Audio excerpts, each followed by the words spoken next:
Vanished. The girl who left her finger behind. When a person vanishes, they usually leave behind a messy, chaotic trail, a half-packed suitcase, a maxed-out credit card at a roadside gas station, a frantic text message sent at 3 a.m. But what happens when someone evaporates into thin air, and the only thing they leave behind is a piece of themselves? Literally. And honestly, I've looked at hundreds of missing persons cases, but this one gets under my skin. Because when Highway Patrol found Maya Brooks's car abandoned on the dusty shoulder of Interstate 17, there was no blood, no signs of a struggle. Just her purse on the floorboard, a melting iced coffee in the cup holder, and sitting perfectly centered on the driver's seat, her severed right index finger. But before we get to that desolate stretch of Arizona highway, we need to talk about Maya. Because to understand how insane this is, you have to understand how aggressively normal Maya was. Maya was 26 years old. She lived in a cookie-cutter apartment complex in the suburban sprawl of Phoenix. She wasn't involved in anything shady. She was a veterinary technician who spent her weekends binge-watching true crime documentaries and buying way too many potted plants at Home Depot.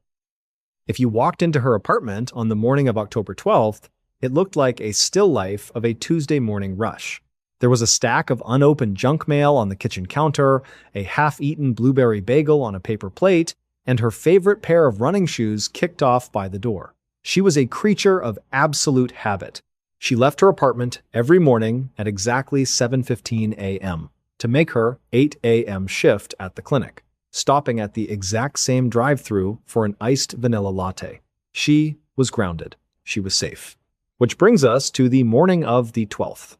At 8:15 a.m., Maya hadn't shown up for work. Her coworker, Dave, wasn't immediately panicked. Maya was never late, sure, but morning traffic on the I-10 can be kind of a disaster. Dave tried calling, it went straight to voicemail. At that point, it made sense to just assume Maya's phone died or she had a flat tire. But by 10:30 a.m., irritation had turned into a quiet, gnawing anxiety. Dave called Maya's mom, who hadn't heard from her either. Meanwhile, about 40 miles north of Phoenix, State Trooper Miller was cruising down a desolate, sun-baked stretch of Interstate 17. The temperature was already pushing 95 degrees. Up ahead, pulled off onto the gravel shoulder, he spotted a silver 2014 Honda Civic. The hazard lights were blinking, casting a faint orange glow in the harsh daylight. Miller pulled up behind it, gravel crunching under his heavy boots as he stepped out. He ran the plates registered to Maya Brooks. He assumed it was a standard breakdown, a blown radiator or an overheated engine. He grabbed his radio, called in the stop, and walked up to the driver's side window. The window was rolled down about 2 inches. Miller peered inside. The keys were still in the ignition. The engine was off, but the battery was on, the radio softly playing a pop song. Her purse was sitting on the passenger floorboard. And then, his eyes drifted to the driver's seat. He stopped breathing for a second. He actually blinked hard, thinking the Arizona heat was playing tricks on him. He thought it was a joke, a Halloween prank left by some dumb teenagers. But as he leaned closer, the faint, metallic smell of copper hit him. There, resting on the dark gray fabric of the seat, pale and unmistakable, was a human finger. No blood splattered on the dashboard, no broken glass, just the quiet hum of the highway, the blinking hazard lights, and a single severed finger. Trooper Miller backed away from the Civic, his hand instinctively dropping to his radio. Within an hour, that quiet, sun-baked stretch of I-17 was transformed into a chaotic crime scene. Yellow tape flapped violently in the dry Arizona wind, while forensics teams swarmed the vehicle. And honestly, this is where the timeline of Maya Brooks's life just fractures. The crime scene techs processed the car top to bottom. They found her purse exactly where Miller saw it. Inside were her credit cards, her driver's license, and $40 in cash. Her cell phone was tucked into the side pocket, completely dead. Nothing was stolen. They rushed the severed digit to the state crime lab. By 8 p.m. that night, fingerprint analysis confirmed the nightmare. It was Maya's right index finger. But there was a detail about the scene that kept the lead investigator, Detective Vance, awake at night. The Honda Civic was immaculate. I mean, clinically clean. If you sever an artery in a confined space like a car, it is a bloodbath. Arterial spray covers the dashboard, the windows, the steering wheel. But in Maya's car, nothing. Not a single drop of blood on the door latch or the floor mats. There was only a tiny, quarter-sized crimson stain seeping into the gray fabric directly beneath where the finger was resting. It didn't make any sense. The violence didn't happen in the car. The car was just a display case. The police needed a working theory, and fast. They started digging into Maya's life, tearing apart her digital footprint. And what they found shifted the entire narrative. Suddenly, the victim started looking like a suspect in her own disappearance. 3 days before she vanished, Maya had walked into a Chase Bank branch in downtown Phoenix and withdrew $8,500 in cash. Not a wire transfer. Cold, hard $100 bills. Then, cybercrimes pulled her laptop's browser history. Late at night, while she was supposedly sleeping, Maya had been searching things like how to cross the Mexican border without a passport and pain tolerance for self-amputation. They also found a brand new, heavy-duty box cutter in the trunk of the Civic. At that point, it made sense to the detectives. People do crazy things when they're desperate. The working theory became that Maya was drowning in some secret trouble, maybe a massive debt, maybe a situation she hadn't told anyone about. She decided to hit the reset button. She drove out to the desert, used the box cutter to chop off her own finger to stage a horrific kidnapping, wrapped her hand in a makeshift tourniquet, and hitched a ride 2 hours south across the border. It sounds like a movie plot, sure, but in the true crime world, the faked death is a classic maneuver. It neatly explained the missing cash, the strange search history, and the absolute lack of a struggle at the scene. For about 48 hours, the police were convinced they were looking for a runaway, not a body. But the truth is rarely that neat, and it's almost always darker. 2 days later, the full forensic report from the Maricopa County Medical Examiner landed heavily on Detective Vance's desk. It completely, fundamentally shattered the runaway theory. First, they looked at the bone. The cut wasn't made by a frantic woman hacking away with a box cutter from Home Depot. The bone was cleanly and perfectly sectioned by a high-speed, oscillating surgical saw, the kind used by orthopedic surgeons in sterile operating rooms, but that wasn't the detail that made the blood drain from Vance's face. It was the tissue analysis. You see, when a living person sustains a traumatic injury, the surrounding tissue immediately reacts. It bruises, it swells. White blood cells rush to the site of the trauma to start the healing process. Maya's finger showed absolutely zero signs of a biological response.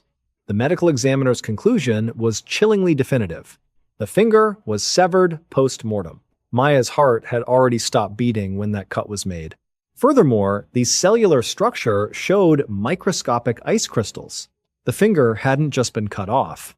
It had been kept in a commercial-grade freezer, then brought out to thaw on the driver's seat of her car. Which meant Maya Brooks didn't fake her death. She didn't run away to Mexico. She was already dead. And someone incredibly methodical, had driven her car to the side of Interstate 17, parked it, and left a frozen piece of her behind like a sick, calculated calling card. 7. The reveal. When a case shifts from a missing runaway to a methodical, cold-blooded homicide, the entire atmosphere of an investigation changes. The stale coffee in the precinct suddenly tastes a lot more bitter. The messy, chaotic artifacts of Maya's life junk mail, old receipts, half-empty pill bottles were no longer clues to a secret escape plan. They were the digital and physical footprint of a woman who had been hunted. Detective Vance and his team had to pivot immediately. They were looking for someone with access to commercial-grade freezers and high-end surgical equipment. And honestly, you'd think that would narrow the suspect pool down to almost nothing, but in a sprawling metropolitan area like Phoenix, it's a needle in a desert haystack. They started digging into Maya's life over the past 6 months, looking for any anomaly. They combed through her bank statements, her toll pass records, even her grocery store loyalty cards. Which brings us to a seemingly insignificant detail from 3 weeks before Maya vanished. Maya had attended an estate sale in a wealthy, secluded subdivision in Scottsdale. She bought a vintage mid-century lamp. It was a mundane Saturday errand. But the house where the estate sale was held belonged to a recently deceased orthopedic surgeon. And the person running the sale was his 34-year-old son, Arthur Vance, a man who had inherited not just his father's sprawling property, but all of his medical equipment. When detectives pulled Arthur's background, red flags didn't just go up, they exploded. He had a history of severe stalking charges in another state, charges that had been quietly pleaded down and buried. Within 12 hours, a SWAT team breached the gates of Arthur's isolated 5-acre property, located about 40 miles off the grid in the desert scrubland. What they found there is the stuff of nightmares. Behind a heavily padlocked barn, there was a low, constant mechanical hum. It was a heavy-duty, walk-in commercial compressor unit. When detectives cut the lock and swung the heavy insulated door open, the blast of sub-zero air hit them, carrying the faint, sterile smell of ozone and bleach. Inside, they found Maya Brooks. She was perfectly preserved, laid out with a sickening level of care.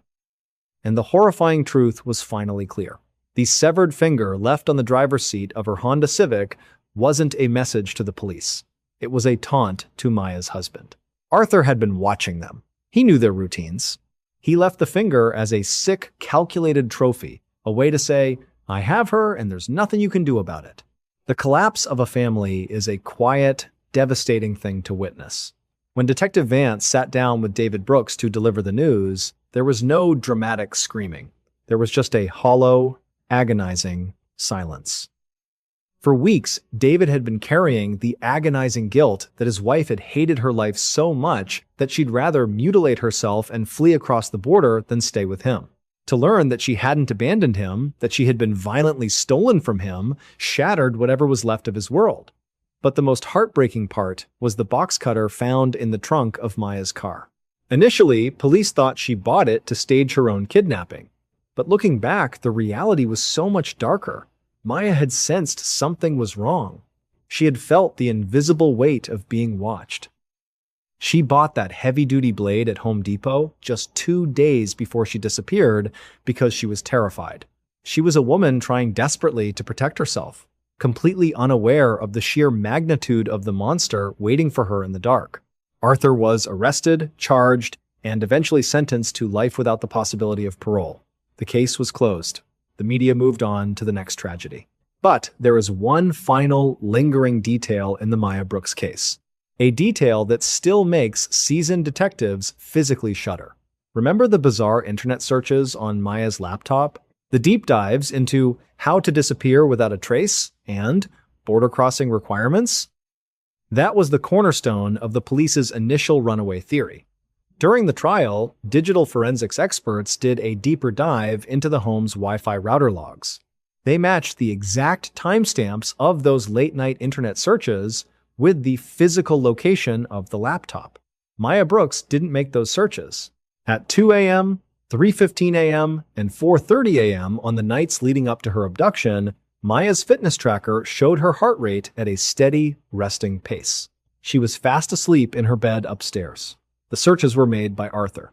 He hadn't just been stalking her from afar. For at least a week before he took her, Arthur had been picking the lock on their back patio door. He had been sitting in their dark kitchen, just 20 feet below where Maya and David slept, drinking their water, opening her laptop, and methodically planting the digital breadcrumbs that would convince the police she had run away. He didn't just steal her life. He sat in the quiet intimacy of her home in the dead of night and carefully engineered the illusion of her ghost. The Green Void, the Mato Grosso expedition. In the summer of 2017, a commercial logging crew was cutting a new access road deep in the Brazilian state of Mato Grosso, about 300 miles away from any paved highway. It is a part of the Amazon basin, where the canopy is so thick that the ground is just in perpetual twilight, and you can't see more than 10 feet in front of your face. While clearing a patch of heavy vines, one of the operators spotted something unnatural in the mud. It was a bright orange, heavy-duty Pelican case. Inside, wrapped in a plastic Ziploc bag, was a high-capacity SD card. When Brazilian authorities finally managed to recover the corrupted video files from that card, what they saw didn't make any sense. The footage showed 3 young American men, and honestly, they didn't look like seasoned explorers. They were covered in mud, completely emaciated, and they looked absolutely terrified. But the thing that really disturbed the investigators wasn't the sheer panic in the men's voices.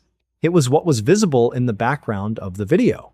Just behind the tree line, barely visible through the torrential rain, were massive, perfectly straight, carved stone columns. And there are no ancient stone columns supposed to be anywhere in that part of the Amazon. But to understand how those three guys ended up screaming into a camera in the middle of an uncharted jungle, we have to go back to a very normal, very messy apartment in a sprawling suburb of Columbus, Ohio, about 8 months earlier. Marcus Thorne was 28 years old, and he was not an adventurer. He was a mid-level data analyst for a regional auto insurance firm. His daily life consisted of endless spreadsheets, sitting in traffic on Interstate 71, and drinking stale, lukewarm coffee from the office break room. But Marcus had a deep, almost unhealthy obsession with satellite archaeology. He would spend hours every single night glued to his dual monitors, scanning high-resolution topographical maps of the Amazon basin. He was looking for the lost city of Kuhikugu, or maybe even the legendary city of Z that Percy Fawcett disappeared trying to find back in the 1920s. And then, one night in November, at around 3 a.m., surrounded by crumpled junk mail and empty energy drink cans, Marcus found something. It was a faint, perfectly geometric shadow on the satellite feed. A massive square, measuring almost exactly 500 feet by 500 feet, hidden under the canopy, about 40 miles east of a remote tributary of the Xingu River. And Marcus was convinced he had just discovered the archaeological find of the century. So he pitched the idea to his younger brother David and their childhood friend Eric. They were just regular guys. They spent their weekends watching football and going to local breweries. But the idea of being the ones to discover a lost civilization was intoxicating. So they spent thousands of dollars at REI. They bought top-of-the-line moisture-wicking shirts, expensive hiking boots, GPS communicators, and machetes. They really thought it was just going to be an extreme camping trip, a crazy 2-week vacation that would give them the ultimate story to tell back home. They had absolutely no idea what they were walking into. And the first few days of the expedition actually went exactly according to plan. They flew into Cuiabá, took a rattling bus to the edge of the river, and hired a local guide named Hector who had a motorized aluminum boat. They traveled upriver for 3 days, pushing deeper and deeper into the green maze. The physical discomfort was immediate and intense. It was 100 degrees outside with 95% humidity, and the air was so thick it felt like breathing through a wet towel. The mosquitoes were relentless, biting right through their expensive gear. But they were excited. The camera footage from those first few days shows them laughing, drinking warm beers, and pointing out exotic birds. But then, on the morning of the 4th day, the reality of their situation began to fracture. They had set up camp on a muddy riverbank the night before, planning to start the 40-mile overland trek at dawn. When Marcus unzipped his tent at 6 a.m., the first thing he noticed was that Hector's hammock was empty. At first, it made sense. Hector was probably just down by the river checking the boat. But when Marcus walked down to the water, the boat was still securely tied to a thick mangrove root. Hector's heavy rubber boots were still sitting right outside his tent. His machete was still leaning against a log. But Hector was just gone. He had vanished into the jungle barefoot. And as Marcus stood there, trying to process why an experienced guide would wander into the Amazon without his boots or his blade, Eric walked up behind him, holding their expensive satellite GPS device. The screen wasn't dead, it had full battery, but the map was completely gone, replaced by a single flashing error code that just read, "No signal." And that's when David stepped out of his tent and pointed out the most disturbing detail of all. The Amazon jungle is famously loud, a constant, deafening roar of cicadas, howling monkeys, and birds. But as the three men stood there on the muddy bank, looking at the empty boots, they realized the jungle was completely, absolutely dead silent. You don't really understand how terrifying true silence is until you experience it in a place that is supposed to be deafening. The Amazon is a living, breathing machine. It is supposed to scream. But standing there on that muddy bank, Marcus, Eric, and David heard absolutely nothing. No water lapping against the aluminum hull, no wind in the canopy, nothing. And honestly, human psychology is a funny thing because when faced with the impossible, your brain immediately scrambles to build a logical bridge. David, who grew up in Tornado Alley in Oklahoma, was the first to break the silence. He wiped the sweat off his forehead and said, "It's a barometric pressure drop." And at that point, it made perfect sense. In the Midwest, right before a massive supercell hits, the birds stop singing, the insects go quiet, the air gets incredibly heavy. A massive tropical storm was rolling in, which brings us to Hector. If a massive storm was coming, Hector, an indigenous guide who had spent his entire life on this river, would know it. He wouldn't need his boots or his machete if he was just running 50 feet up the bank to grab some broadleaf palm fronds to cover the boat's outboard motor. He probably woke up, felt the pressure drop, and rushed to secure their perimeter. The GPS glitch? Heavy cloud cover and atmospheric interference. It was a perfectly neat, perfectly logical explanation. They convinced themselves that everything was fine. They just needed to batten down the hatches and wait for the rain. So they waited. They sat in their expensive REI camping chairs, drinking lukewarm water from their Nalgene's, staring up at the canopy. 1 hour passed. Then 2. By 11 a.m., the temperature had climbed to 104 degrees. The humidity was suffocating, but the sky, visible through the trees, remained a brutal, unbroken, blinding blue. There was no storm, there was no wind, and the silence never broke. That was when the false reality they had built for themselves completely collapsed. Marcus couldn't take the waiting anymore. He grabbed his machete and walked up the muddy embankment into the tree line, calling out Hector's name. Eric and David followed close behind. About 30 feet into the dense foliage, they found Hector's footprints in the soft, dark mud. But the moment they looked at the tracks, the bottom dropped out of their stomachs. The footprints didn't make sense. They were deep, indicating a lot of weight or force, but they were spaced almost 12 feet apart. No human being on Earth has a 12-foot running stride, especially not barefoot in knee-deep Amazonian muck. And there were no drag marks, no signs of slipping. It looked as if Hector had been bounding through the jungle like a gazelle, or, as David later whispered to the investigators, as if he was being carried away by something massive that only touched the ground every 12 feet. But it got worse. A few yards further, they found Hector's handheld VHF radio. It was lying in the center of a massive, crushed fern. Eric picked it up, and his hands started shaking. The radio wasn't just broken. The thick, military-grade plastic casing was warped and melted as if it had been exposed to a blast of localized extreme heat. But the leaves underneath it were perfectly green and unburned. The logic was completely gone. They were 200 miles from civilization, their guide had vanished in a physically impossible way, their electronics were dead, and the jungle was still holding its breath, watching them. Marcus was the first to break the paralysis. He didn't say a word. He just turned around, dropping his expensive machete into the mud, and sprinted back toward the riverbank. And honestly, you can't blame him. When your brain encounters something so fundamentally wrong, so entirely outside the boundaries of physics and reality, survival instinct takes over. It is a very ugly, very selfish thing. Eric and David were right behind him. They didn't look for Hector anymore, they just ran. When they reached the boat, the panic really set in. Eric grabbed the pull cord for the outboard motor and yanked it. The cord didn't resist, it just crumbled in his hand. The internal plastic components of the motor had melted together into a useless, fused lump of slag, just like the radio. So, they untied the mooring line and they paddled. They drifted downriver for 4 days. 4 days of blistering 100-degree heat, drinking untreated river water that gave them violent dysentery, jumping at every single splash, and never, ever speaking. They were completely silent. When a Brazilian logging barge finally spotted them drifting about 40 miles upstream from Manaus, they were severely dehydrated and covered in sandfly bites. And this is where the procedural messiness of real life always ruins the adventure. There was no grand rescue.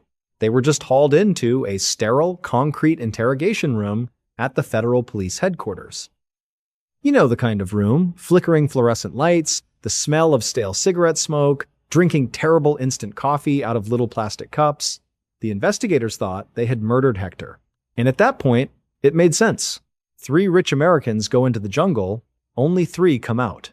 It's a tale as old as time down there. The lead detective practically laughed in their faces when David tried to explain the 12-foot footprints and the melted radio. They were facing life in a Brazilian prison.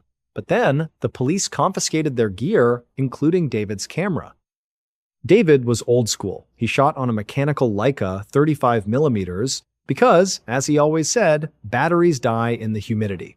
The police developed the film hoping to find evidence of a struggle. Instead, they found something else. About 12 hours into the interrogation, the detective walked back into the room. He wasn't smiling anymore. He looked pale, sick almost. He didn't say a word. He just slid an 8x10 glossy photograph across the scratched metal table. David looked at it, and his mind just stopped working.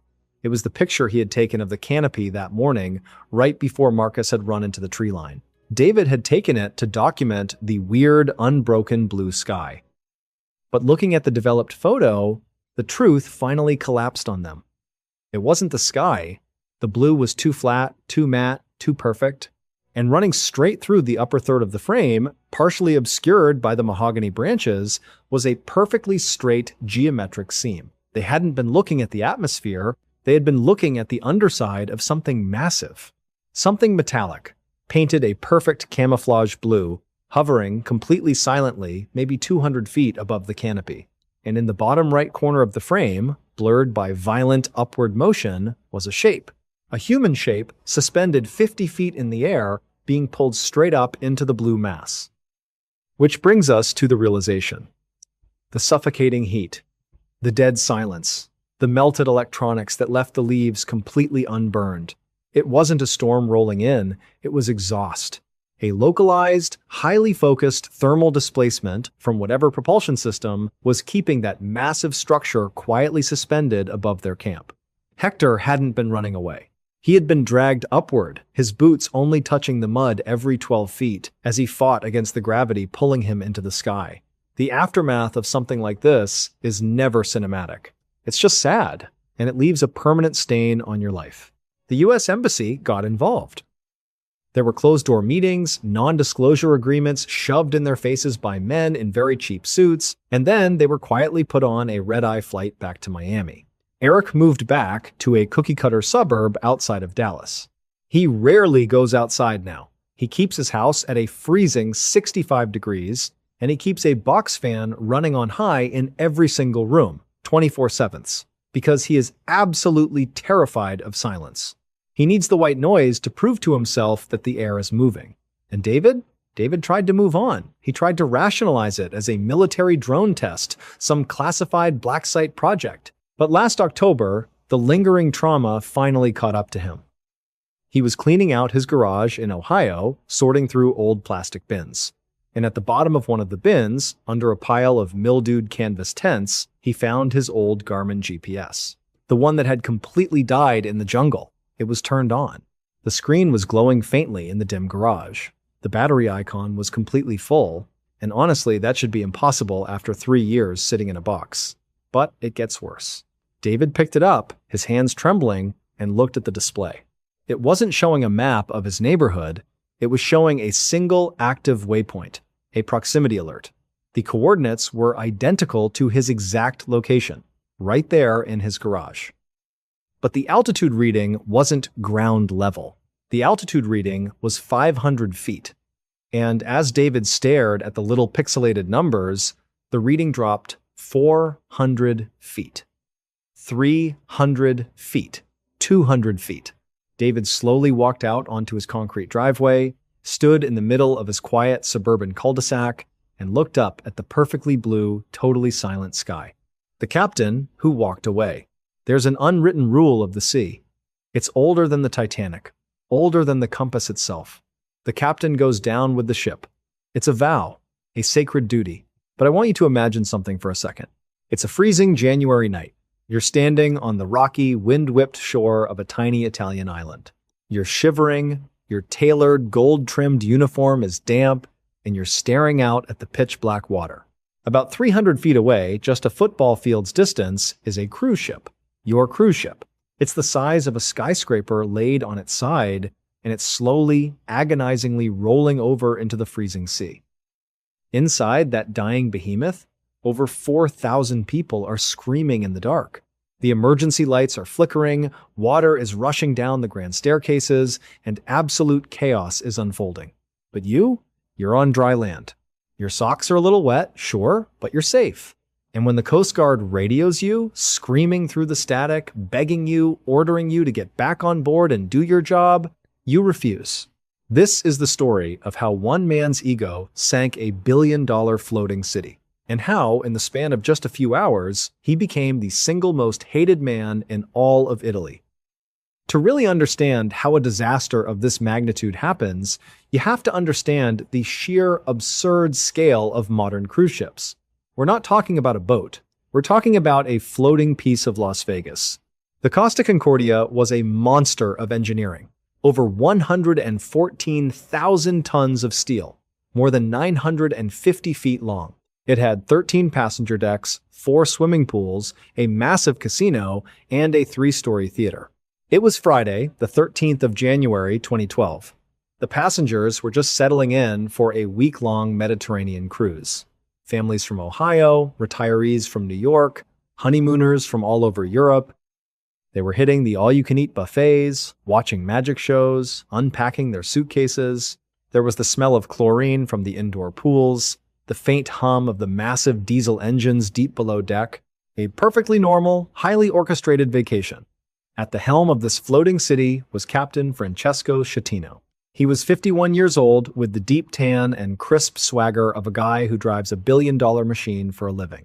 He was experienced, he knew these waters, and honestly, that might have been the core of the problem. When you've done a high-stakes job flawlessly for years, a dangerous psychological shift happens. You start to think you're untouchable. You start bending the rules because, well, you're the one who enforces them. The ship left the port of Civitavecchia, heading north. The planned route was a straight shot, keeping miles of deep, safe water between the hull and the jagged coastline of the Tuscan archipelago. But Schettino had an idea. A favor, he claimed later, for his head waiter, whose family lived on the tiny island of Giglio. He wanted to perform a sail-by salute. You bring the ship in a little closer to the shore, blow the massive horn, flash the lights. It looks great for the tourists, makes the crew happy, and at that point, it made perfect sense to him. Just a slight deviation from the GPS coordinates. Nothing major. He ordered the helmsman to switch off the automated navigation system. He took manual control. They were supposed to stay at least 5 miles out in deep water. Instead, Schettino decided to bring this 950-foot steel behemoth within a few hundred yards of the rocky shore. In the dimly lit bridge, surrounded by glowing radar screens, half-empty espresso cups, and the quiet chatter of his officers, he felt entirely in control. It was just another routine flex of his authority. But out there in the dark water, hiding just below the surface, was a massive, jagged reef of solid granite. And they were heading right for it. It was 9:45 p.m. Down in the Milano dining room, the atmosphere was lively.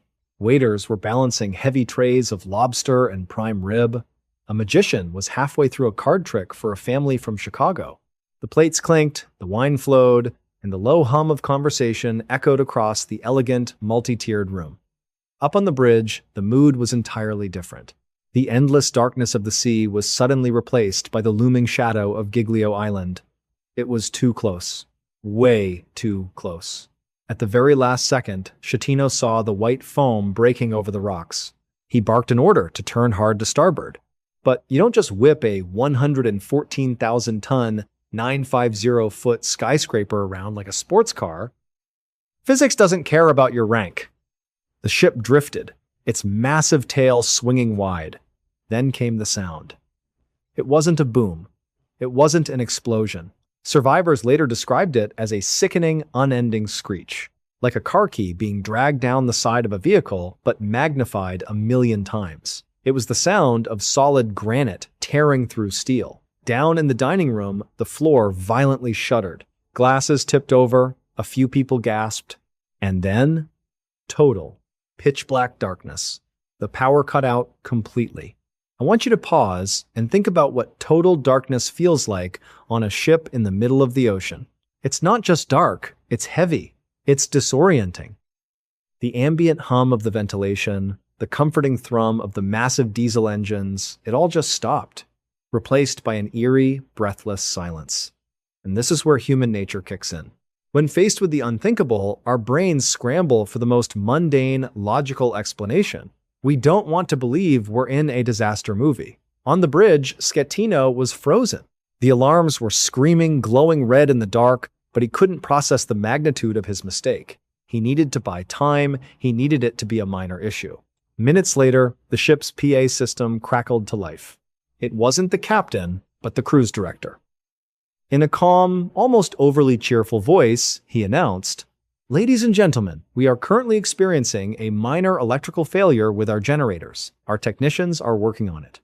Please remain calm and stay where you are." An electrical failure. A blown fuse. It made perfect sense. And honestly, people bought it. Why wouldn't they? This was a state-of-the-art luxury liner. Blackouts happen.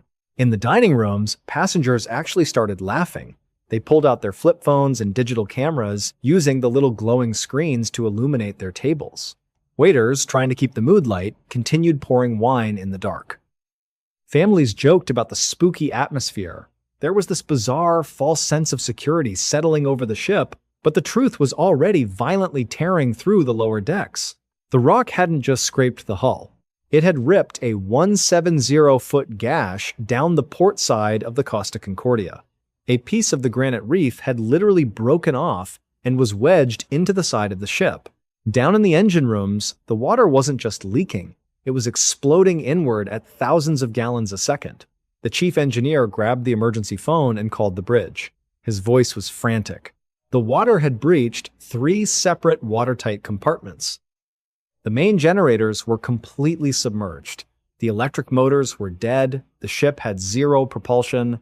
According to maritime law, this is the exact moment the captain is supposed to sound.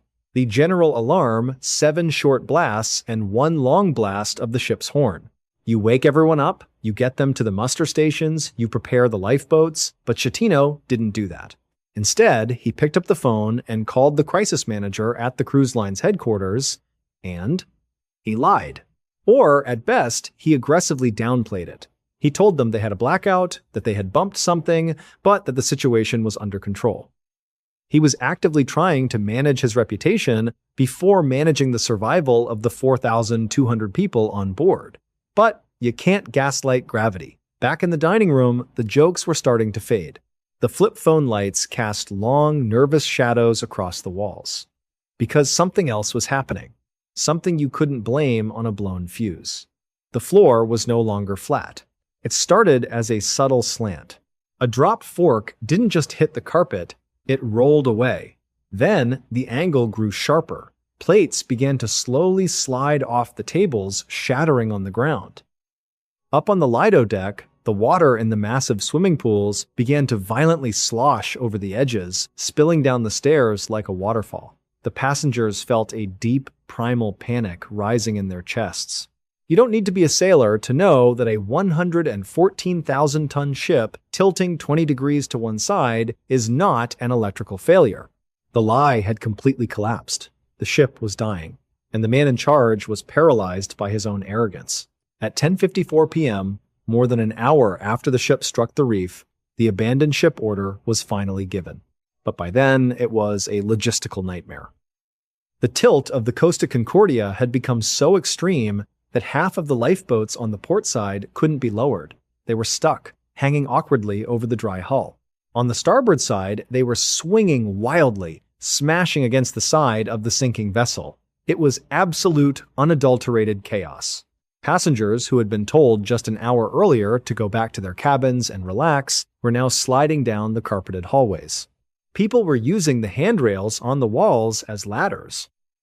The sounds were horrific. The groaning, agonizing screech of tearing steel, the shattering of thousands of plates and glasses, and the rushing, violent roar of freezing seawater swallowing the lower decks.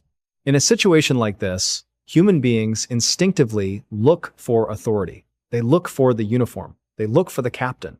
But Captain Francesco Schettino was nowhere to be found, which brings us to the twist. The darkest, most infuriating truth of this entire tragedy. Down on the shore of Giglio, the Italian Coast Guard was desperately trying to coordinate a rescue.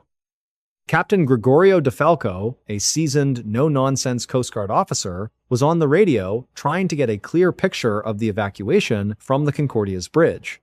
But the bridge wasn't answering. Finally, DeFalco managed to get Schettino on a cell phone. And honestly, the audio of this conversation is one of the most chilling, surreal recordings in maritime history. DeFalco asks Schettino how many passengers are left on board. Schettino stammers. He sounds out of breath. He says he doesn't know. DeFalco is confused. How could the captain not know? Because Schettino wasn't on the ship. While thousands of terrified men, women, and children were trapped in the dark, slipping on freezing, slanted decks, the captain of the Costa Concordia was already safe in a lifeboat. Later, he would famously and absurdly claim that the ship tilted so violently he accidentally tripped and fell into the lifeboat. DeFalco realizes what is happening. The realization hits him like a punch to the gut. The captain has abandoned his ship. DeFalco's voice rises in pure, unfiltered rage. He orders Schettino to take a rescue boat, go back to the pilot ladder at the bow of the ship, climb aboard, and coordinate the rescue. Schettino hesitates. He makes excuses. He says, it's dark. He says there are other rescue boats in the way. That's when DeFalco screams the phrase that would be printed on t-shirts and splashed across every newspaper in Italy. Vada a bordo, Cazzo. Get back on board, damn it! But Schettino never went back. He stood safely on the rocky shore, watching his $500 million luxury liner and the 4,200 souls he was responsible for slowly roll over and die in the freezing Mediterranean. The emotional aftermath of that night is something the survivors still struggle to articulate. It wasn't just the terror of the sinking, it was the profound trauma of betrayal. They were left to save themselves. Passengers formed human chains to pull each other out of flooded corridors. Crew members, cooks, waiters, entertainers stepped up, risking their own lives to launch the remaining rafts, doing the job their captain was too cowardly to do. But not everyone made it. 32 people died that night. Some drowned in the flooded elevator shafts, others slipped into the freezing water and succumbed to hypothermia. They didn't die because the ship hit a rock. They died because of a delay, because of a cover-up, because of one man's fatal combination of arrogance and cowardice. Francesco Schettino went to trial. He showed up in tailored suits, his hair perfectly gelled, still trying to shift the blame. He blamed the Indonesian helmsman for misunderstanding his orders. He blamed the reef for not being on the map. He blamed the cruise line. He was convicted of manslaughter, causing a shipwreck, and abandoning his passengers. He was sentenced to 16 years in prison, forever branded by the Italian press as Captain Coward. But the final aftershock of this story isn't the verdict. It's the image that lingered for years after the disaster. For 2.5 years, the massive, rusted carcass of the Costa Concordia lay on its side off the beautiful coast of Giglio. It was a grotesque, rotting monument to vanity. Every time the locals looked out at the water, every time a survivor closed their eyes, it was there. We step onto these massive floating cities, these marvels of modern engineering, and we hand over our trust. We trust the uniforms, the titles, the illusion of total control. We assume that the person at the wheel is a leader. But the chilling reality of the Costa Concordia is that sometimes there is no leader. Sometimes, when the lights go out and the floor drops away, the man in charge is just a guy who will trip and fall into the first available lifeboat, leaving you entirely alone in the dark. The print in the dust. Imagine walking into a crime scene so clean it almost feels staged. The walls wiped down, the carpets vacuumed, the air thick with the sharp chemical sting of industrial bleach. Detectives from the county sheriff's office entered that split-level home in suburban Illinois, expecting to find evidence everywhere. Instead, they found almost nothing. No fingerprints, no stray hairs, no usable DNA. Whoever committed the murder had scrubbed the place down like they were erasing a memory. But perfection doesn't exist. And honestly, the killer's downfall wasn't some groundbreaking DNA breakthrough or dramatic confession. It was a single dusty shoe print. A size 11 work boot impression near the back patio door, barely visible against the hardwood floor. That one print cracked the entire case open. But before we get to the footprint, we need to understand the house it was left in and the woman who lived there. Let's rewind 48 hours earlier. It was a Tuesday morning in late August, one of those humid Midwestern mornings where suburban neighborhoods feel strangely peaceful. Sprinklers clicked rhythmically across perfectly cut lawns. Kids waited for school buses at the corner while cicadas buzzed in the distance. This was the world of 3-4-year-old Emily Thompson. Emily was the kind of person who quietly held a neighborhood together. She organized block parties, baked for PTA fundraisers, and worked part-time as a dental hygienist a few miles down the interstate. Friends described her as grounded, dependable, and fiercely kind. If you walked into her kitchen any morning, you'd hear the low hum of the refrigerator, smell stale Folgers coffee brewing, and see stacks of grocery coupons and junk mail neatly sorted on the granite island. She liked routines. She liked order. And by all appearances, life was finally settling into place. She and her husband David had just celebrated their 7th anniversary. They were saving up to build a sunroom onto the back of the house. It was an ordinary American life. Quiet, predictable.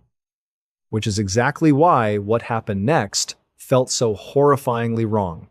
Tuesday evening, around 6:15 p.m., David pulled into the driveway after finishing a long shift at the regional distribution center. He parked beside Emily's silver Honda Accord and immediately noticed something strange. The driver's side door was hanging open. Not cracked open, wide open. The engine was cold, meaning the car had been sitting like that for hours. A plastic grocery bag rested near the front porch steps. A carton of milk had split open on the concrete, forming a sour-smelling white puddle baking in the 85-degree heat. A crushed cereal box lay beside it.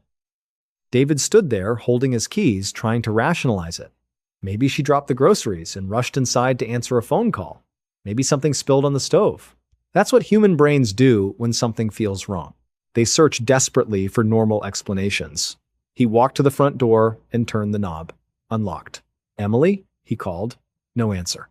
The house was silent except for the low hum of the central air conditioning. And then he smelled it. Bleach. Strong. Overwhelming. Thick enough to sting the back of his throat. David followed the smell down the narrow hallway as his heartbeat began hammering in his ears. The AC unit clicked off, plunging the house into a suffocating silence. He turned into the laundry room and found Emily. I won't describe the scene in graphic detail. She deserves more dignity than that. But it was violent, brutal, chaotic. David collapsed to his knees, screaming. Within minutes, the entire cul-de-sac was glowing red and blue from police lights. Neighbors stood frozen on their porches in slippers and sweatpants, whispering behind cupped hands. Inside the home, investigators immediately noticed something disturbing. The killer had tried to clean up. The hardwood floors were slick with diluted bleach and water, cabinets had been wiped down, countertops scrubbed clean. And honestly, that was the first major red flag. A burglar doesn't stay behind to mop floors. A panicked intruder doesn't carefully erase evidence. Whoever did this felt comfortable inside the house. Comfortable enough to take their time, nothing had been stolen. Emily's purse sat untouched on the kitchen counter. Cash was still inside. Her jewelry remained on her body, which brought detectives to the most statistically likely suspect in any domestic homicide, the husband. Detective Sarah Jenkins, a 20-year veteran of the county force, arrived at the scene carrying a lukewarm gas station coffee. She took one look at the cleaned floors, untouched valuables, and David sitting on the back bumper of an ambulance, trembling uncontrollably. To detectives, the math seemed simple. Cleaned crime scene plus domestic setting usually equals someone close to the victim. They brought David into the precinct the next morning. Windowless interrogation room, fluorescent lights humming overhead, endless questions. And naturally, they found problems in the marriage. The planned sunroom addition had created financial stress. Credit card debt was piling up. David had recently increased his union life insurance policy, $500,000. To investigators, it looked textbook. A stressed husband snaps during an argument, kills his wife, cleans the scene, then pretends to discover the body after work. It was neat, logical, easy, but the truth was anything but easy. By Thursday morning, detectives were preparing paperwork for an arrest warrant when the forensic reports started coming in. And suddenly, the entire theory collapsed. Security footage from the distribution center showed David working continuously from 1:15 p.m. until 5:45 p.m. Multiple cameras tracked him across the warehouse floor the entire afternoon. The medical examiner placed Emily's time of death around 3:30 p.m. David physically could not have been there. Then came the piece of evidence that changed everything. During the cleanup attempt, the killer had overlooked one tiny detail. In the living room, part of an oriental rug had curled upward during the struggle. Underneath that folded corner, untouched by bleach, crime scene technicians discovered a single bloody shoe print. Perfectly preserved. Heavy-duty lug sole. Size 11. Not David's size 9 sneakers, not any responding officer's footwear. Someone else had been inside that house. And honestly, when investigators find evidence that clean, they usually expect the case to solve itself. But this one didn't. Not immediately. The tread pattern was distinctive, so detectives submitted it through the FBI's footwear database. Within hours, they got a match. Vibram Kletterlift sole. Specifically used on Danner Acadia tactical boots. Expensive boots, nearly $400 a pair. Popular among military personnel, private security contractors, and certain law enforcement units, investigators began combing through everyone who had entered the home recently. Delivery drivers, contractors, utility workers. Nothing clicked. Until detectives revisited the financial records they had originally pulled while investigating David, buried among grocery receipts and gas station purchases was an invoice from 3 weeks earlier. A payment to a local home security company. David and Emily had recently installed a high-end alarm system, which brings us to the technician who handled the installation, Marcus Thorne. Thorne was 6'4", nearly 250 pounds, and wore a size 11 boot. When detectives arrived at his run-down duplex near the edge of the county, they spotted the boots immediately. Sitting on the porch, mud-caked, dark stains dried into the leather. But the truly horrifying part wasn't the boots. It was how he entered the house. Marcus hadn't forced his way in. He didn't need to. During the installation, he programmed a hidden secondary master code into the alarm system, a ghost code. One that bypassed alerts completely. The house literally opened itself for him. On the afternoon of the murder, Marcus entered through the front door at 3:15 p.m. while Emily was alone doing laundry. She never heard him coming. The motive wasn't robbery. It wasn't money. It was obsession. The aftermath destroyed David completely. He was officially cleared, but the psychological damage never left him. The realization that he had unknowingly invited the killer into their home shattered him. He sold the house at a massive loss and moved 3 states away into a high-rise apartment building with a 2-4-hour doorman. Friends say he still checks his deadbolts multiple times every night before sleeping. But there's one final detail investigators never forgot. When police searched Marcus Thorne's duplex, they found a hidden fireproof safe inside his bedroom closet. Inside were disturbing trophies, jewelry, IDs, photographs, and a digital camera. Detectives expected crime scene photos. Instead, they found something far worse. The timestamps on the images weren't from the day Emily died. They were from nearly 2 weeks earlier. Dozens of photos. The kitchen, the living room, the hallway, then the master bedroom. The pictures had been taken from inside the walk-in closet through the slats of the closet doors. In the center of the frame, Emily was asleep. And lying peacefully beside her, completely unaware that a 6'4" man was silently standing in the darkness watching them both, was David. The odor in apartment 114, human beings have this built-in alarm system. It's an evolutionary trait, sort of hardwired into our DNA to keep us from, dying. Out of all our senses, smell is the one that bypasses logic and goes straight to the primitive lizard part of your brain. When you smell something rotting, your body physically reacts before your conscious mind even processes what it is. You recoil. Your stomach turns. It's your brain screaming at you to get away. But what happens when you can't get away? What happens when that smell is seeping into the one place you're supposed to be the safest? N.N. Before we get into today's story, if you're a fan of the strange, dark, and mysterious delivered in story format, you have come to the right place. We upload once or twice a week, so please sneak into the like button's house, replace all of their regular coffee with decaf, and then hit subscribe and turn on all notifications. So, let's set the scene. It was the middle of July in 2017 in a sprawling, sort of cookie-cutter apartment complex just outside of Tampa, Florida. If you've ever been to the Gulf Coast in the dead of summer, you know the heat isn't just hot, it's heavy. It's like walking around wrapped in a wet 90-degree blanket. The air conditioning units in these 3-story stucco buildings are constantly fighting a losing battle against the 100% humidity. Enter Mark and his fiancée, Jessica. Mark was a guy who worked long hours doing HVAC repair, ironically enough, and Jessica was an ER nurse. They were just your average hardworking American couple living in a ground floor unit, apartment 114. And their life was pretty routine. Wake up early, grab a stale cup of coffee from the drip machine, commute through the endless suburban sprawl of strip malls and roadside diners, work a 10-hour shift, come home, watch some TV, and go to bed. And honestly, they liked it that way. The complex was quiet, mostly young professionals and retirees, no loud parties, no real drama, just a safe, boring place to live. But then, on a Tuesday evening, things started to shift. Mark came home from a grueling shift. He was exhausted, smelling like Freon and sweat, and as he put his keys in the door, he paused. There was this smell. It was faint, really faint, lingering right in the breezeway outside their door. He sniffed the heavy, stagnant air. It was this sickly, sweet, garbage-like odor, kind of like if you left a package of raw meat in the trash can out in the sun for a few days. He figured, one of the neighbors probably just forgot to take their trash down to the dumpster, or maybe a stray animal had dragged something under the palmetto bushes. It wasn't a big deal.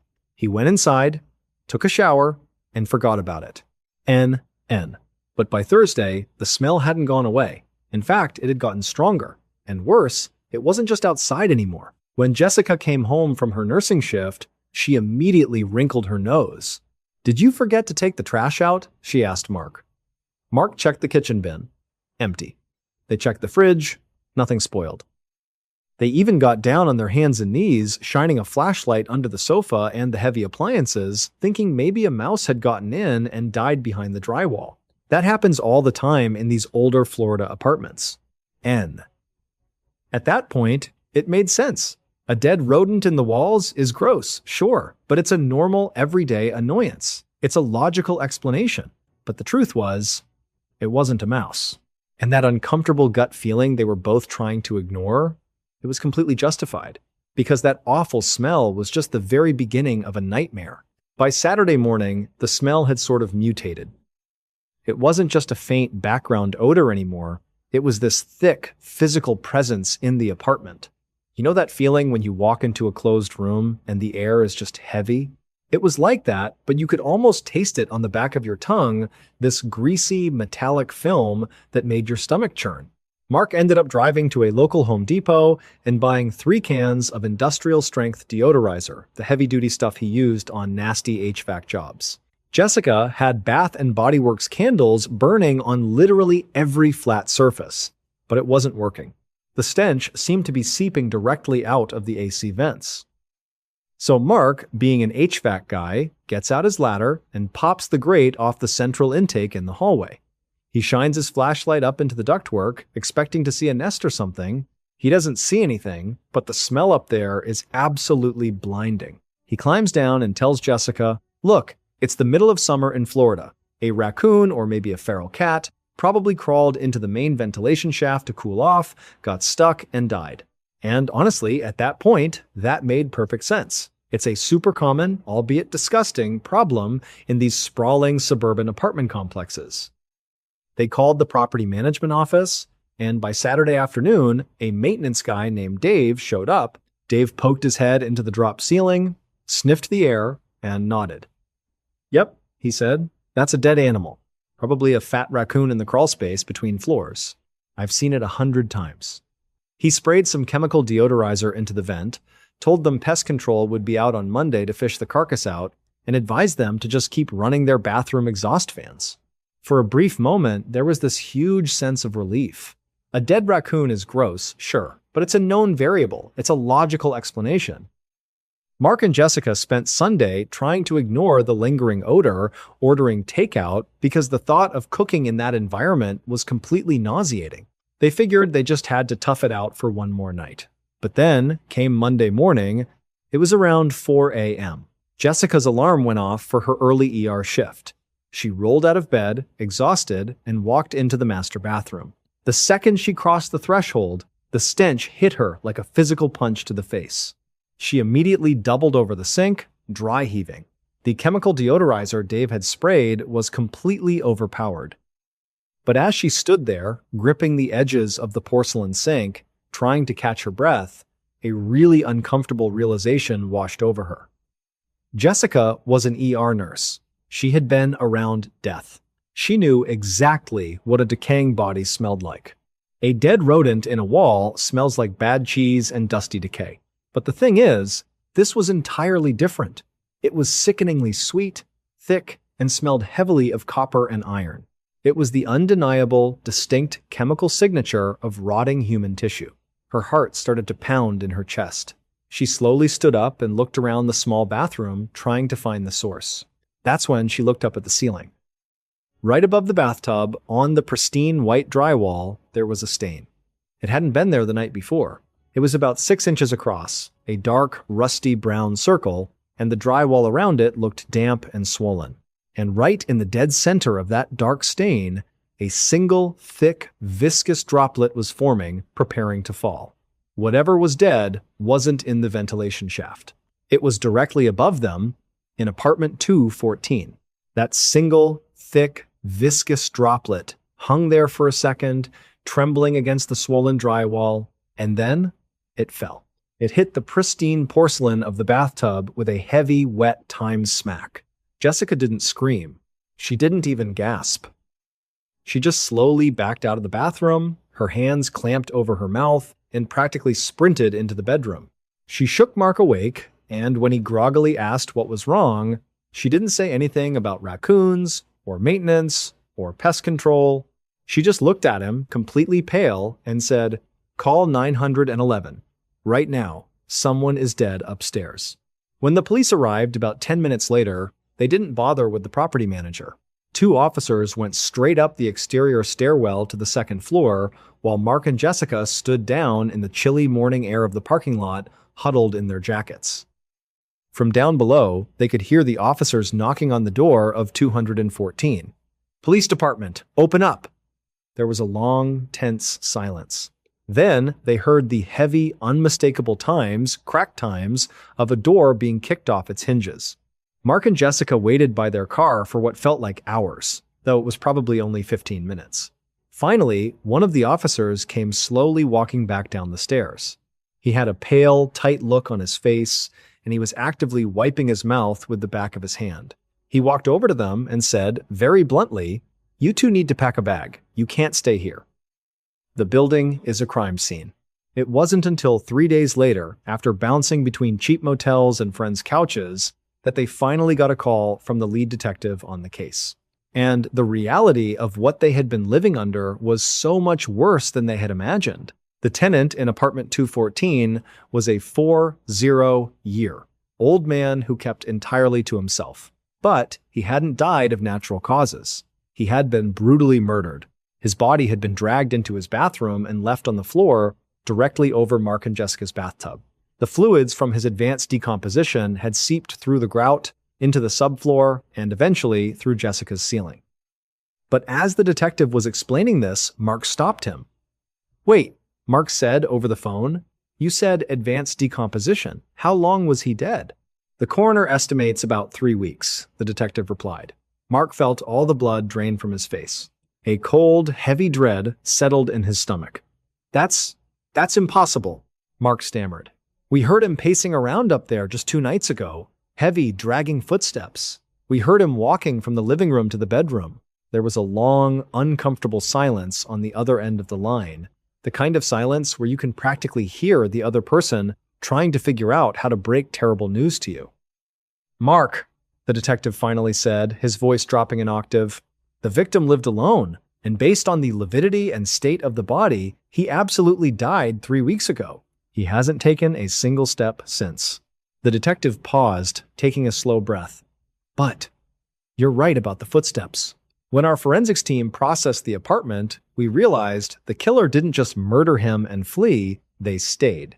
For 3 weeks, whoever did this was living in that apartment, eating from the fridge and sleeping on the floor, right alongside the rotting body. And honestly, if the story ended there, it would be enough to give you nightmares for the rest of your life." But there was one final detail. The detective shared a detail that Mark and Jessica will never, ever be able to unhear. The detective explained that the killer hadn't just been wandering aimlessly around the apartment. In the living room, directly above Mark and Jessica's bedroom, the carpet had been intentionally peeled back to expose the bare floorboards. And sitting right there, positioned perfectly over the metal floor vent that connected down into Mark and Jessica's room, was a single metal folding chair. For 3 weeks, while the apartment filled with the unimaginable stench of decay, the killer hadn't just been hiding. They had been sitting in that chair, in the pitch black, just listening to Mark and Jessica sleep. The echo chamber, the ironic death of Marcus Vance. If you were to pull the Highway Patrol report from the 14th of October, 2004, it reads like 100 other tragic accidents on Route 315 out of Columbus, Ohio. A 1,998 Ford Taurus. A slick patch of asphalt. A sudden loss of control at 65 miles per hour. But what the sterile, typewritten report doesn't mention is what the paramedics found sitting on the passenger seat, dusted with shattered safety glass. It was a manuscript, 300 pages of heavily annotated drafts written by the driver himself. A manuscript dedicated entirely to proving that the exact mechanism that just caused his death was a manufactured hoax. And honestly, when you realize who was behind the wheel, the story stops being a standard roadside tragedy. It becomes something almost uncomfortably ironic. Something that makes you wonder if the universe has a very dark sense of humor. Is less than BR, is greater than is less than BR, is greater than. The man in the driver's seat was Marcus Vance. If you read any local investigative pieces in the late 90s, you probably knew his byline. Marcus wasn't one of those polished, TV-ready journalists. He was the kind of guy who practically lived in a cramped, poorly lit office above a strip mall, surviving on stale black coffee from the diner next door and cheap antacids. His desk was an archaeological dig of junk mail, half-empty styrofoam cups, and stacks of Freedom of Information Act requests. He was deeply flawed, often missing his daughter's soccer games because he was chasing a lead, but he genuinely believed he was doing the right thing. He saw himself as the ultimate skeptic, the guy who would protect the American public from corporate overreach. For the last 2 years, Marcus had been consumed by a singular obsession. He was convinced that a major safety initiative, one that was being heavily lobbied for in Washington, was actually a multi-million-dollar scam designed to prey on consumer fear. He wouldn't shut up about it. He'd corner his editors, waving dog-eared printouts, arguing that the statistics were manipulated. He felt he was on the verge of the biggest expose of his career. Is less than BR, is greater than, is less than BR, is greater than. Which brings us to the morning of the 14th. It was a Tuesday, unseasonably cold, with that heavy gray Midwestern sky that makes everything look a little washed out. Marcus was running late. He had a meeting downtown with a whistleblower, someone who supposedly had the smoking gun documents he needed to finish his book. As he backed his Taurus out of his suburban driveway, crushing a pile of damp autumn leaves, there was a sound. A sharp, metallic clink, followed by a faint, rhythmic vibration right beneath the steering column. Most people would have pulled over. Most people would have checked it out. But Marcus had spent the last 24 months convincing himself that the automotive industry was lying about this exact type of mechanical failure. He had internalized his own reporting so deeply that he actually believed the danger was statistically impossible. So he just reached over, turned up the volume on the radio, and merged onto the highway. He didn't know it yet, but that little vibration was the sound of a very real, very fatal reality catching up to him. 10 miles down Interstate 90, that faint, rhythmic vibration had evolved into a dull, persistent shudder. You know that feeling when you're driving at 65 miles per hour and something just feels off in the floorboards? It travels up through your boots, settling right into your teeth. Marcus felt it. He gripped the cold, faux leather steering wheel a little tighter, his knuckles turning white. But he didn't slow down. He was too busy rehearsing his interview questions, muttering them aloud over the sound of the morning radio traffic report. End. Honestly, you can almost understand his mindset. When you spend 2 years of your life staring at corporate memos and convincing yourself that a specific mechanical defect is a complete fabrication, a phantom menace invented by lobbyists to push a multi-million-dollar mandatory, recall you refuse to see the ghost when it's sitting right next to you in the passenger seat. N by 8:22 a.m. The shutter became a hard, aggressive pull to the right. The car was actively fighting him. N. Now, any normal person would have thrown on their hazard lights and pulled over to the shoulder.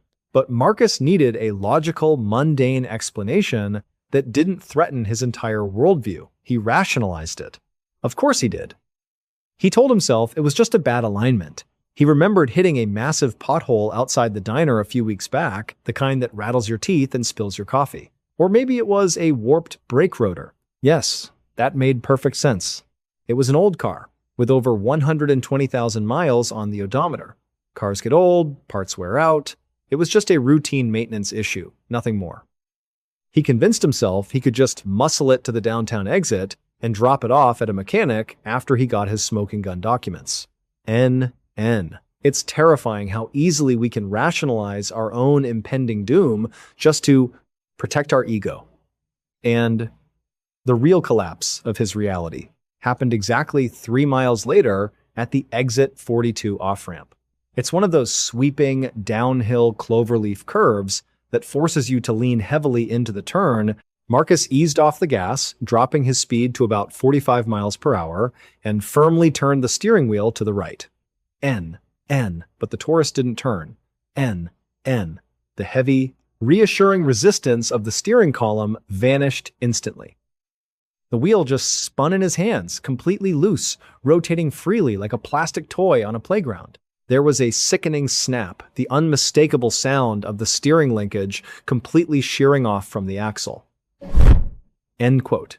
In that fraction of a second, the truth shattered his false explanation. The mythical defect, the exact one he was about to expose as a statistical impossibility in his upcoming book, was happening right now in his own car. He slammed on the brakes, but physics had already taken over.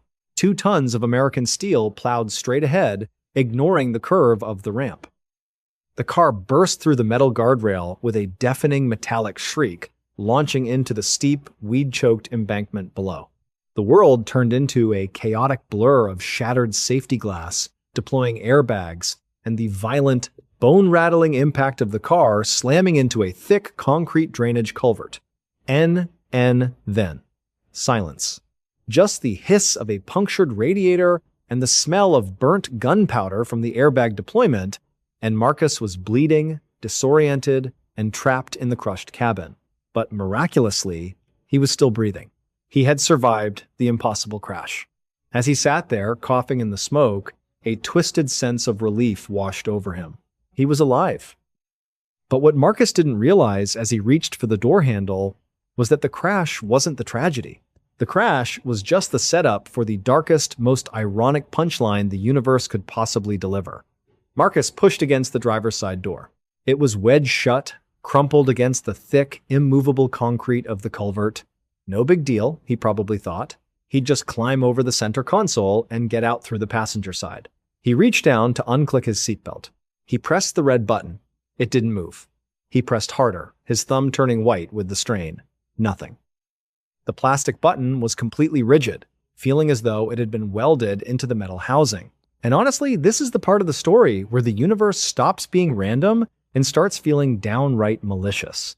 You see, the steering linkage failure wasn't the only anomaly Marcus was dedicating his book to debunking. The whistleblowers leaked documents, the very ones Marcus was so desperate to prove were fabricated, detailed, a fatal, cascading failure.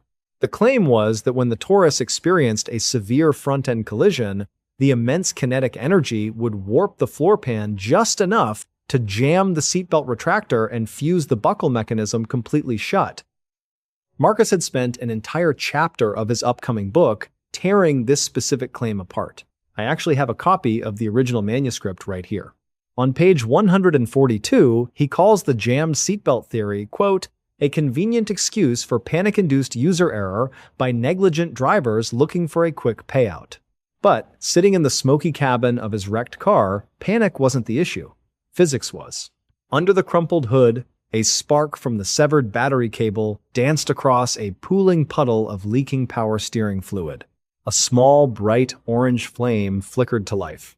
Suddenly, the situation escalated from a bad accident to a ticking clock.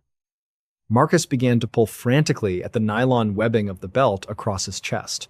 The official police report, case file 88, Delta notes severe friction burns on his palms and fingers. He was fighting for his life against the exact safety device he had spent the last 8 months defending in print. The fire spread quickly, feeding on the dry, weed-choked embankment and the car's synthetic oil. The cabin began to fill with thick, acrid black smoke. It's chilling to pause and think about those final few minutes, the sheer, suffocating weight of the realization that must have washed over him.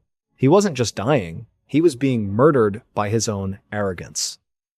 As the heat intensified, spiderwebbing the windshield glass, Marcus was forced to stare down at the passenger floorboard. Scattered across the rubber mats were the printed drafts of his manuscript.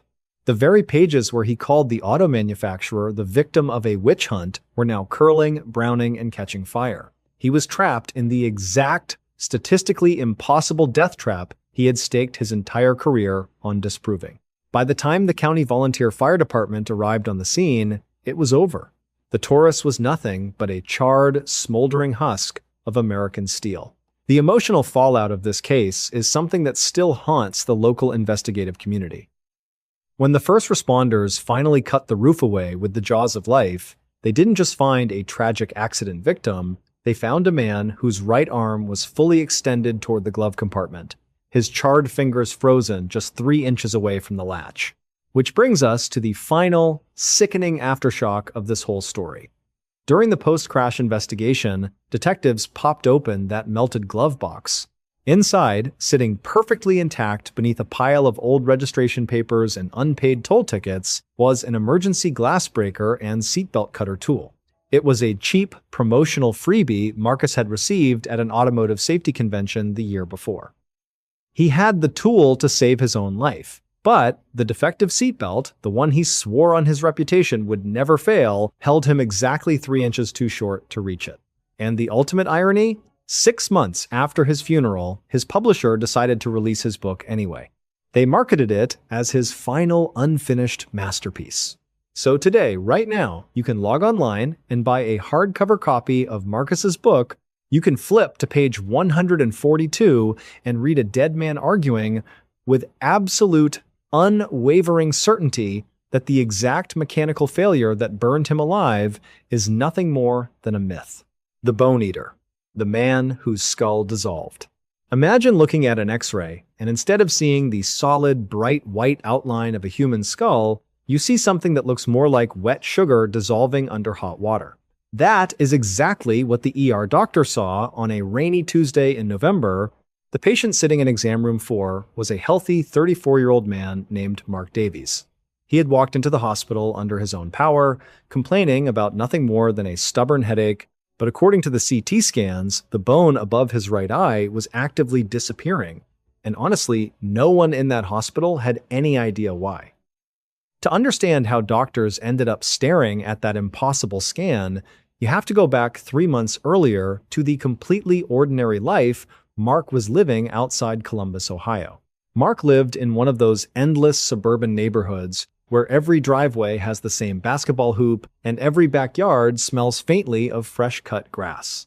He worked as a logistics manager for a mid-sized freight company, spending most of his days tracking shipments, drinking stale Keurig coffee, and putting hundreds of miles a week on his Ford F-150. He was ordinary in the most comforting way possible.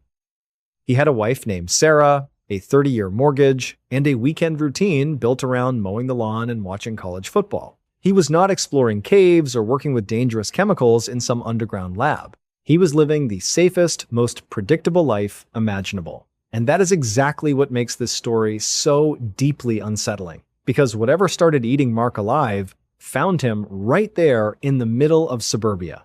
It started in late August with a tiny ache behind his right eye. At first, it felt like the beginning of a sinus infection, the kind of pressure everyone has experienced after allergy season or a bad cold. Mark barely mentioned it. He swallowed a few Advil, grabbed his keys, and drove to work. But the ache never faded. Instead, it slowly changed into something stranger. A week later, Mark started noticing a metallic taste in the back of his throat, like old copper pennies dissolving on his tongue. Then came the clicking sound. Every time he chewed food or swallowed hard, he heard a faint, wet click inside his own skull. At first, it was subtle enough to ignore, but over time, the sound became impossible to escape. Every bite of food, click. Every yawn, click. Every cough, click. Looking back, that sound was not fluid shifting inside a sinus cavity, it was bone moving. By mid-September, Sarah finally noticed something was wrong. During a Sunday night football game, she found Mark sitting on the couch pressing a frozen bag of peas against his eye while sweat rolled down his face despite the air conditioning. The next morning, she made him go to urgent care. The clinic sat between a strip mall and a CVS pharmacy. Fluorescent lights buzzed overhead while patients coughed into their sleeves in the waiting room. A physician assistant examined Mark, shining a penlight into his nose before tapping gently across his forehead. The moment she pressed above his right eyebrow, Mark nearly jumped off the exam table. "Sphenoid sinusitis," she said confidently. Honestly, at the time, it made perfect sense. Deep sinus infections can cause pressure behind the eyes, metallic-tasting drainage, and severe headaches. She prescribed him a strong course of antibiotics and told him to rest. For a few days, Mark convinced himself he was improving, but the antibiotics were doing absolutely nothing because there was no infection. The illusion completely shattered 12 days later. Mark was back at the warehouse, standing beside a loading dock, holding a styrofoam cup of coffee while reviewing shipping manifests with a driver. The October air was cold enough to sting his lungs. Then he felt a tickle inside his nose. He sneezed. The coffee slipped from his hand and exploded across the concrete floor. Mark collapsed instantly, screaming. Coworkers rushed toward him as he curled into the fetal position, clutching the side of his face. Later, he described the pain as feeling like someone had driven a red-hot ice pick through his eyebrow and into his brain. But what terrified everyone around him was not the screaming. It was what came out of his nose. Not mucus, not blood. A thick, dark, oily fluid mixed with gray streaks of tissue. Sarah met him at Ohio State University Hospital less than an hour later. By then, Mark's vision in his right eye had become blurred and doubled. The ER staff immediately rushed him into imaging, assuming they were dealing with a ruptured sinus abscess or a severe infection spreading toward the brain. An hour later, the attending physician entered the room holding a tablet with Mark's scans displayed on the screen. He looked deeply unsettled. "Mr. Davies," he said carefully, "your sinuses are completely clear. There's no infection." Sarah frowned. "Then what's causing the pressure?" The doctor zoomed in on the scan. The right side of Mark's skull appeared dark and hollow. "It isn't pressure," the doctor said quietly. "It's structural failure. The orbital roof, the bone separating your eye socket from your brain, is disappearing." The room went silent. Mark had come in expecting antibiotics and maybe surgery for a sinus issue. Instead, doctors were telling him the solid bone protecting his brain was dissolving inside his head. He was admitted immediately to the neurology ICU. Over the next 3 days, specialists performed every test imaginable. They extracted tissue samples looking for aggressive cancers or flesh-eating bacteria, but every culture came back negative. And then a specialist from the Cleveland Clinic finally found the answer. The scans did not show an infection, they showed Gorham-Stout disease. Vanishing bone disease, one of the rarest disorders ever documented. Fewer than 350 confirmed cases existed worldwide. For reasons medicine still does not fully understand, Mark's lymphatic system had begun generating abnormal microscopic vessels inside his skull. Those vessels secreted enzymes that slowly dissolved calcium and absorbed bone tissue. His skull was literally being digested from the inside. That dark fluid leaking from his nose, it was the liquefied remains of his own bone. And the worst part was that there was no cure. Doctors could only try to stop it from spreading. 3 days later, surgeons performed a 9-hour operation. They opened Mark's forehead, scraped away the abnormal lymphatic growths, and replaced the missing section of skull with a custom titanium mesh plate anchored by microscopic screws. Physically, the surgery saved his life. Emotionally, it destroyed him. When someone survives a car crash, they can avoid highways. When someone survives an animal attack, they can stay out of the woods. But how do you escape your own skeleton? Mark medically retired from the freight company. He spent months sitting on the porch of his suburban Ohio home, hyperfixating on every sensation in his body. A simple headache could trigger panic attacks. During winter, the titanium plate in his forehead ached from the cold. The easygoing man who once joked around on loading docks became withdrawn and terrified of his own body. And for a while, it seemed like the nightmare was finally over. 18 months later, his scans were stable. The disease appeared dormant. Mark even started discussing part-time work again. Then, one Tuesday morning, while brushing his teeth, he felt something strange, a dull ache in his lower jaw. He pressed a finger against the right side of his jawbone.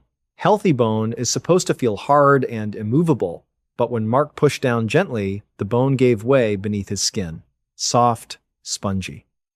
He froze in front of the bathroom mirror while the fluorescent light buzzed overhead. The disease had not disappeared. It had simply found a new bone to eat.